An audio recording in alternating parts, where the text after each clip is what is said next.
I've been very active in the anarchist movement in Canada.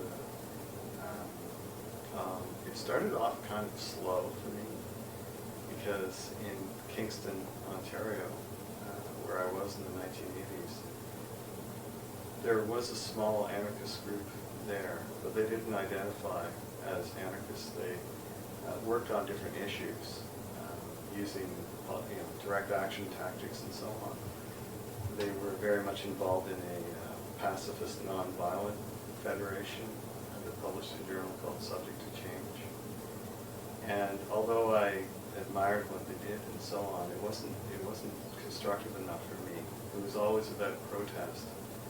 And I witnessed people joining that group and then burning out through it. You can only get arrested so many times. That is not to say that it wasn't important, and the work they did was wonderful and very effective. But I was searching for a more constructive way of being an anarchist. And what I mean by that is that my awareness of the history of anarchism alerted me to the idea that we need to build a counter to the present system that we work in. So I was very much interested in institutionalizing anarchism. I like to use that term a lot because it throws people off. What? You want to institutionalize anarchism? I said, fuck yeah. In fact, I want anarchism to be realized in every aspect of our lives. And informally, I was living in an anarchist way in as much as I was always living in cooperative houses and so on. I tried to maximize my freedom in terms of not working that much so I could do other things. In 1990, there were a series of really intense things that happened in central Canada. One of them was the Mohawks taking up arms against the Canadian government outside of Montreal when a local town called Oka, the city officials of Oka, tried to claim some land that was the Mohawks' land and turn it into a golf course.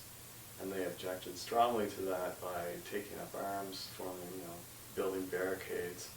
And basically they ended up taking on the Canadian state in a major way. And there was a lot of solidarity for what they were doing in the anarchist community.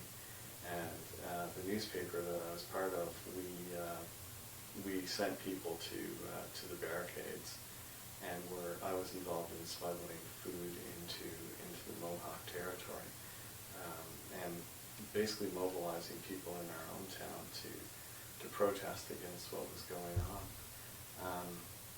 Then the first Gulf War happened, and the night the Gulf War began, the Canadian government was still debating whether Canada should be involved in that war, even though they'd already committed soldiers to it and been participating in the blockade of Iraq and so on. There were Canadian ships and so on.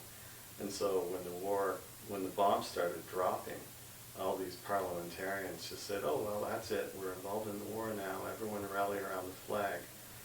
So I helped organize an impromptu demonstration. We marched down to the city hall of the town, and I burned the Canadian flag as a gesture of resistance against nationalism and rallying around the flag for the war.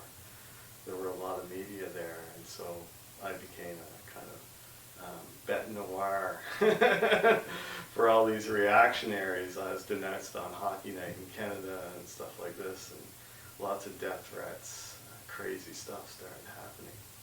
So I had to leave Canada for my own safety, and went down to Washington, D.C., where I had friends. Had this moment where I thought, what am I going to do? Our newspaper was folding at this point because we couldn't sustain it anymore.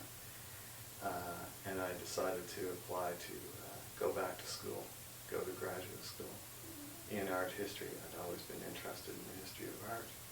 So I got into a program at the University of Delaware in the States and decided to do a project related to anarchism. My first book, Anarchist Modernism, focusing on the anarchist movement in the United States and the involvement of all these artists and creative activities, building alternative spaces, free schools, etc., like this, things like that, to politicize art.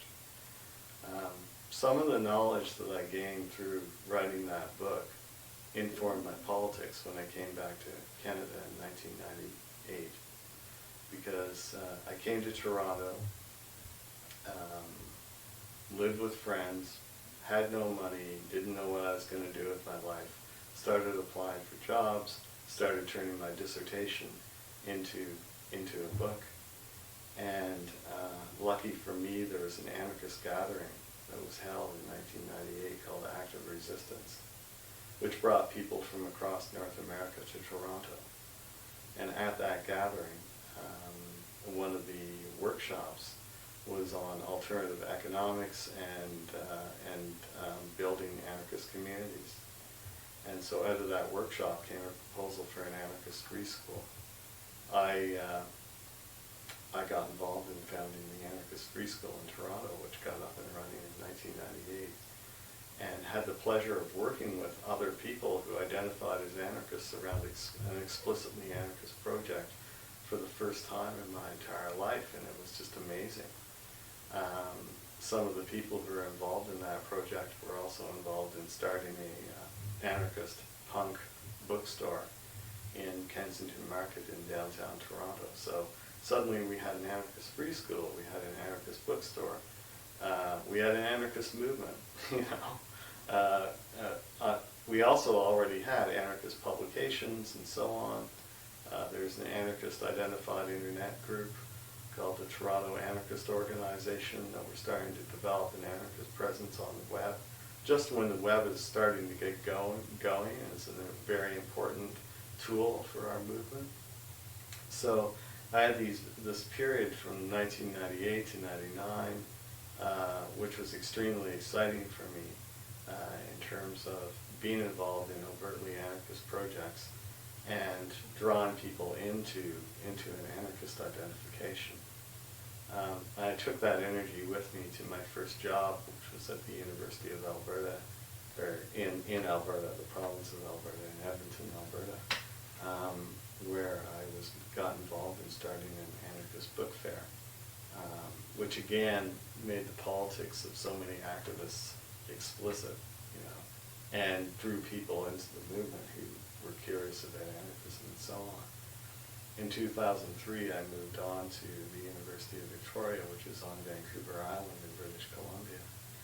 And when I arrived there, I hit the road running.